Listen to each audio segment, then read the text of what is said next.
He tossed him. They just tossed Donaldson for kicking dirt on home plate as he crossed home plate. So now here comes Rocco Baldelli, and he's likely to get tossed too. Donaldson kicked dirt on home plate as he crossed it, and Dan Bellino's just kicked him out of the game. Felt like it's only yesterday. Was that a week ago? It was Thursday, yeah, so a little less than a week ago. That was the Fox Sports North call. Josh Donaldson surviving a home plate call that was not very effective, and hitting the ball out of the ballpark, crossing home plate, and then doing the dirt thing and getting tossed as well. Tim Tschida, kind enough to join us, former Major League Baseball umpire, who my sources say was out on the golf course earlier today. Is that correct? You are absolutely correct. It was a beautiful summer-like day today, and I was playing with my regular Tuesday group. Nice. I didn't get your message till about 3 o'clock on the way home, but I'm glad we were able to hook up. Very, very glad that we're able to hook up as well. Do you recall in your distinguished umpiring career ever tossing a player after he had crossed home plate, after he hit a home run? Only once when a guy crossed home plate and then charged the mound. Whoa. No, so he wasn't coming after me. He was going after the pitcher. Well, give me that story. I don't know if I remember that one. That's as close as I can get. He got knocked down twice, and it was Carl Everett who played briefly in the Major League. Sure. And they were exchanging niceties, and Carl ended up yanking one over the left field wall, and he ran the bases and barked a little bit and kept going. So I just kind of stood there halfway between home plate and the mound when he crossed. I kind of figured he'd say something. I didn't think he'd go, but he just bolted right after the pitcher. I guess he hit his home run and decided he'd had enough and he was going to leave the game. So did the that's as close as I can get. That's a good one. Who was the pitcher? Do you remember? I can't rember. Okay. It was some real young kid. Okay. So did he wasn't a superstar. Did Everett get to? I mean, did they exchange blows? Were you able to separate, keep them separate, or did he get there? Well, he got there. Carl Everett's a big man. He's much bigger than I am. And you learn early on in your career. You don't try to break up fights, because if you do, you get in the middle of it and you're just a sitting duck for a sucker punch. And somebody can claim, hey, I didn't know it was you. I was pushing people and shoving, and there were so many people, and there's 4 umpires and there's 50 plus uniform personnel on top of each other. You're going to wind up on the bottom of that pile, and you're just not going to win that. You're not going to. So being a hero is just not. It's too dangerous a prospect when you're one of 4 umpires.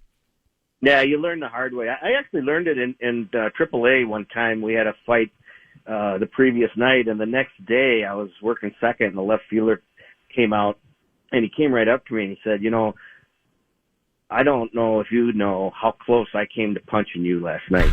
He said, we were just throwing punches, and I reared back. I didn't even know who was there. And he said, for some reason, I just caught myself in time. He said, I'm really glad it didn't happen. I said, you're really glad it didn't happen. I think I'm the happiest guy in the house right now. I can tell you that. Pretty good. That's what experience does. You learn, man. You learn through those sorts of deals, and that's why you go through the whole process of working up to becoming a major league umpire, correct? That's pretty much it, Dan. You can't, there's only so many things that can really prepare you for the major leagues. Right. But once you get to the major leagues, that is not a destination. That is a starting point. And you're learning how to do the same job, but at a much, much higher skill level, and the speed, especially today. The game is so fast today. They don't play quickly, but the speed and the strength and the athleticism that's out there now is just unlike it's ever been. Incidentally, we have Jack Morris on every Tuesday, and he joined at 3:30, and I mentioned that we'd added you to the list, and I basically said, how far back do you go with Tim Tschida? And he said, what was the ages, guys? He said, he said he was 8 or 9, and Tim was 10 or 11. 10 or 11, something like that. And he said, you were a really nice guy then, is what he said. He made sure to emphasize the then, as opposed to how it ended up developing later. We never had a crossword on the field ever. Jack is an umpire's dream, believe it or not. I mean, he'd give you the stink eye if he didn't like something, but I don't think he ever really got ejected often. It probably happened once or twice on a day that he wasn't pitching or something. Sure. But he was competitive. I mean, but they're all competitive. But he would just give me the ball, and I'll throw the next one. Yeah. He didn't hang on umpires' decisions, and he wasn't an alibier, and he was responsible. He took responsibility for his own actions and his own performance, and for an umpire, that's really all you want. We can deal with players that get a little amped up at once in a while, but it's the guy that can't put it to rest.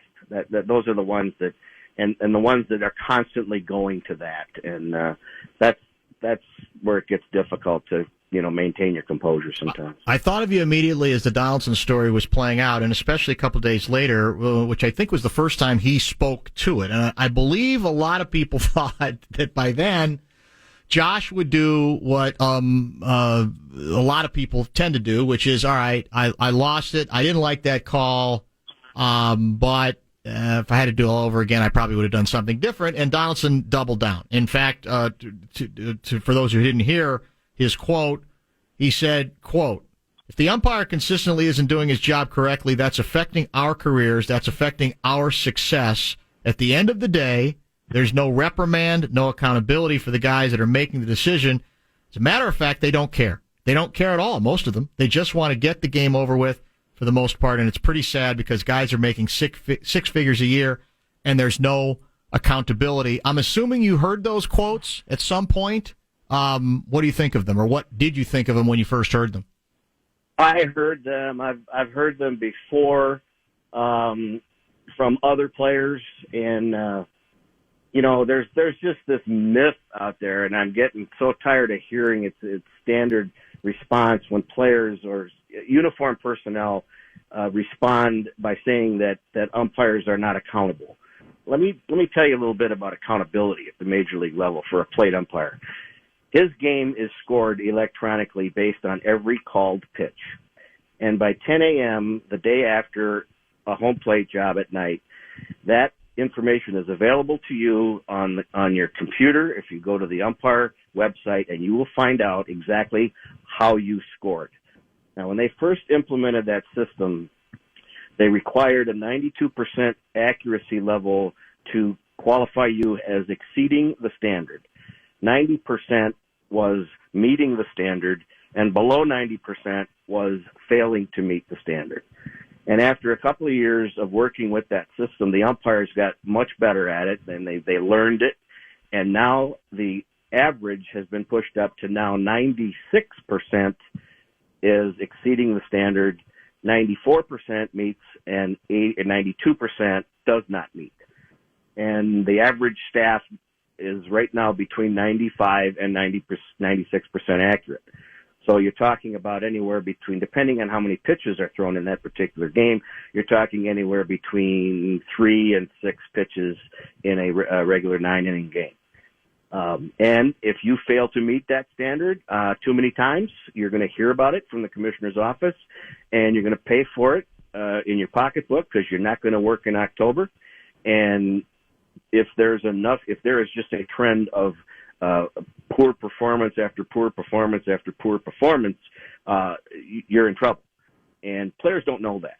They don't understand it. It's never been explained to them, and it kind of spills into this other myth that it really grinds my gears, is when these guys get wrapped up in saying that he's a gamer. This guy's he hates to lose. I've umpired since I was 10 years old. I never met a player at any level, at any sport, from Little League all the way up to World Series competition, that like to lose, that goes out there and accepts losing. Some guys can handle it better than others, but this nonsense about somebody feeling that they need to be the guy to speak up and hold these guys accountable is childish. It's selfish. It's uninformed, and it's really downright unprofessional. The part that struck me was, and you and I think have talked about this before over the years, that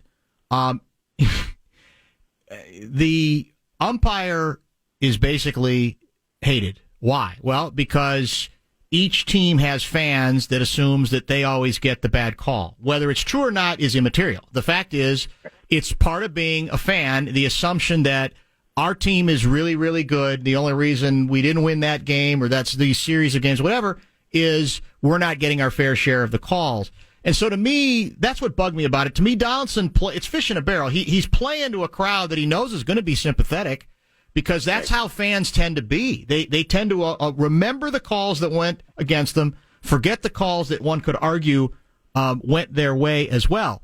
And to your point about uninformed, I'm wondering if they even want to be informed. I think players, same way, have just decided this is part of what we are, this is part of what we do, and so I'm going to do the kind of generalizing about umps that no one would appreciate about it pretty much any other part of the game, but I'm going to do it because I don't really even want to know what real accountability there is. I just want to go off. You're right on the money there. They don't want to know. They do know. They just don't want to know, and they don't want to admit they know. And there's also this you're telling me that you're going to get ejected from a game after something that went your way. And when you talked earlier about winning games and losing games for teams, I can say without hesitation that in all the years I officiated, I never cost anybody a game. I heard them. I've heard more than one on more than one occasion where my call that went against them was clearly wrong, and it either extended an inning or it killed an inning. But everybody still gets 27 outs, and if you really want to get technical, you say, well, you failed here, you failed there, blah blah blah. I'll take my bullets for what I deserve, but umpires do not win and lose games. They can hurt you. There's no question that we could hurt you. But and here, tell me in the Donaldson case, what exactly did the umpire do that hurt him? Yeah. He just hit a home run, and it's not like he set the world on fire when he first got here. And there's another side of it. Umpires understand too that we really do understand the pressure that players feel, and when they do get a large contract and they do feel the pressure to perform and live up to that number, we get it, but it doesn't give you a license to just act any way you want. You have a responsibility to the game itself, to your teammates who he embarrassed and let down, to his manager, to their entire executive office and the whole organization. It was embarrassing for them, and don't think it wasn't. They really couldn't say anything because, he's one of their go-to players, and he should know better. It was a young player's mistake. It's a mistake that shouldn't come from a player who's a former MVP, a longtime successful major league player. Should just be leading by a better example. The on the issue of mistakes being made, they are made, but really good players make mistakes all the time. Now you could say ultimately they're held accountable, but they're not generally cut. I mean, they're not generally. It'll right. be people are going to hear about it, obviously, but some of the most highly compensated players in baseball within the course of a given game, given series, might go 0 for 10 or whatever the case may be. Right.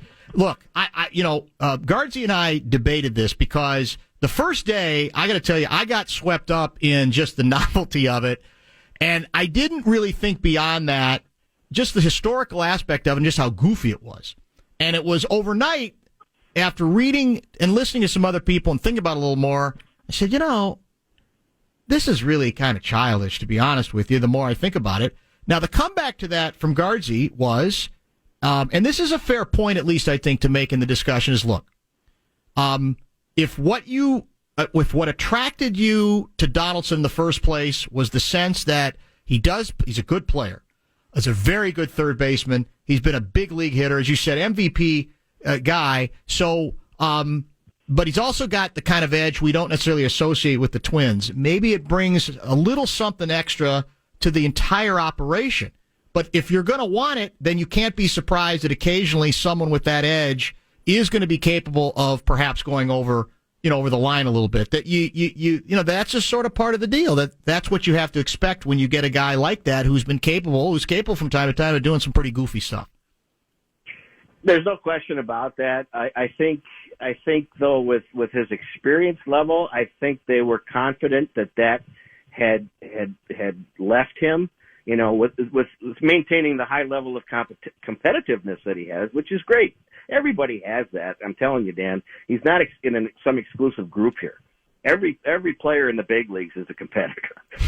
Trust me. None of them like to have anything go against them. But again, Josh, after strike two and you hit a home run, I don't think you got to worry about getting released here. I think your job is safe, and I think you're okay. And I think you can, even if I'm the plate umpire and he says something going by, Timmy, that strike two just wasn't there. I can listen to that, and we can play the game, and you got your point across, and go celebrate with your teammates because you just took the lead. What are you doing here? And I don't know. I mean, I'll never accept it. I'll never say that it's understandable. Right. It's not. It's really not. It's really unacceptable. And the fact that probably the most disappointing feature of all of this is that he doesn't get it. Maybe he'll get it today, tomorrow, whenever. But the desire to go out there and try to defend your actions for that, it's just not there. Now Jack said he wondered if Donaldson had hit the home run, trotted around the bases, crossed home plate, and looked at the ump and said thanks. What would have happened? Now, if you're umpiring in that situation, would that have been enough, given what had come before it, to still throw him out, or would thanks have been worth nothing more than a chuckle? We move on with the rest of our lives, as opposed to the dirt thing is non-negotiable. You got to be tossed if you throw you go back twice to put dirt on the plate. I think if you're a highly professional umpire, which I think everybody in the major leagues is, I think a chuckle would be your best move. I think it's, like I said, you made your point. You didn't like it. You still don't like it. And you're not going to like it if you come up the next time and I call it again. Okay? I don't expect you to just bend, but, again, Josh, it just went your way. So, yeah, I would easily accept anything to say unless he, drops an Effenheimer on you or something like that. But right. If he just tells you, hey, what are you doing? I'm listening. I hear you. I'm right here. You're not yelling and screaming. You're not throwing things. We can talk like men do. That's fine. That's the way it should be. It's a fascinating discussion because I think it's worth the term paper because there's so many elements and layers to it. And as an example of what I mean, apparently on the radio broadcast, we learned that there was a big brawl among the broadcasters.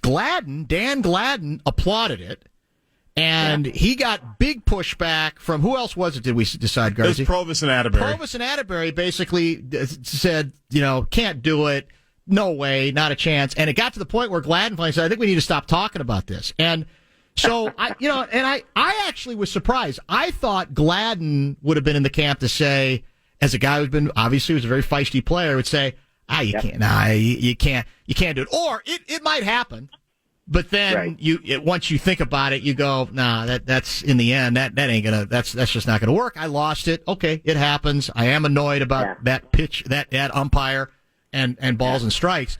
But Gladden was apparently raising his hand, said, hell yeah. Ron Coomer, who we had on that day, said the same thing. And I didn't push back then because I hadn't really thought about it in the terms that I did over the course of the night into the next day about, wait a minute, this is still a winnable game in a semi-pennant race, where you lose an at-bat from him and you lose him at third on an infield hit that goes to the shortstop that he may or may not have been able to cut off as well. Sure. And that's the reason you signed him in the first place. Right. And let me just say, Ron Coomer and Danny Gladden never would have done that. I'll guarantee you they never would have. Gladden would have been the guy that would have crossed the plate and said, hey, are you mad at me or something? and Coomer's the guy that would have said thanks. Right. And everybody's made their point. Everybody's expressed their opinion, and let's, as men and professionals, move forward and not look back. Well, we'll see where it goes from here. I assume it's going to go away. They're going to start thinking about the postseason as well. I guess I I didn't realize there was that much, pent up emotion at this date again about, umps. And I just hate the rash generalizations. That's the part that bugs me. Even though I knew it would play well, I got a lot of people who said, "Yeah, I love it. He's speaking for all of us because we never get the right call." These guys, and I don't know. You and I have discussed this before as we wrap up. The question of whether there's a way you mentioned the way ratings go, but for an umpire, can you make the argument, though, that if there's true accountability in the way there is in baseball for players, it should be more than about postseason. It even should be about whether you're able to continue to do your job in the regular season. That at some point there has to be a mechanism there as well. It's there. They're just not aware that and the reason it's not there is because nobody it performs at a low level over an extended period of time. Guys will have maybe major league umpires generally don't have poor games. They can have a tough inning, a poor inning, one that they just weren't seeing the ball well. It might have been right at dusk, which the players know. You never complain about that because it's the same for everybody, but it's just as hard for everybody. and you accept that fact, and then a good umpire, a major league umpire, who's kind of gone into a black hole for an inning, gets himself gathered up and gets back on, and ends up doing a good job throughout the night. Termination for an umpire is going to be the same as it is for a player if it's just an extended period of subpar performance, and players are subject to that. You have a 2 bad months. They might just designate you for assignment. It's happened in Major League Baseball. They don't advertise it, and it's mostly because of just to protect the individual's pride. It's not about we got to prove to the players that we'll get rid of somebody, just to prove a point. And I think it should be that way. But again, the overall acceptance of it, I think, is just the wrong message. I think it's. I would love to see them just move. And the other thing before we go, Dan, tensions are high this year, and I talked to several umpires during this COVID. I've had some Zoom calls with some of the active guys and that have been on my crew over the years, and they're saying these games with the shortened schedule are so intense. And everybody's uptight because nobody's hitting over 250 unless your name's Nelson Cruz, and they're every at bat they're pressing. Every game is really tight and really important. You can be in last place on Monday and be in first place on Sunday, and all of a sudden you're going to be out of time. And there's no fans, so the intensity level's down. So a player has to kind of create his own level. And then you can hear everything as an umpire on the field. You can hear every word that comes out of that dugout. And during a normal game with a normal crowd, unless a player really wants to get your attention, he's saying the same things now that he always said. Right. You just don't hear it. Good point. Right? So let's just play. And I'm telling you, I'm glad I'm not working under these conditions, to be honest with you. And the players themselves, with the quarantine and the break from the norm that they're having to play under, and the umpires are faced with the same thing. They're quarantined in these hotels and they can't even leave the property. I just can't imagine what that would be like. The NBA, the bubble. I've got a good buddy who's been working down there. He just went home. Another NHL friend of mine just finished the semifinals and he went home, and they just said, "Man, what a drag that was." I mean, it was just all you did was sleep, hang out in your hotel room, and referee. And it's the same way in baseball. It can't be enjoyable for anybody. Did you miss working the state fair? We missed working from it. Absolutely. The only thing I can say is, if this COVID finally runs its course, I think we could be looking at a 3 million in attendance in 2021. Exactly. I think it'll be the state fair of all state fairs, man. Think about it. People are just chopping. Yeah. 3 million. We're going to break that's been my dream for years, is to break the 3 million barrier, and that might put us closer to it. Not worth all the lives lost, that's for sure. But there absolutely will be great hunger for the return if we can get past it. We might check in with you next week or the next week to talk actual baseball playoffs too. You don't mind talking about that too, do you? You pay attention to this stuff. I love baseball. Dan. I know. I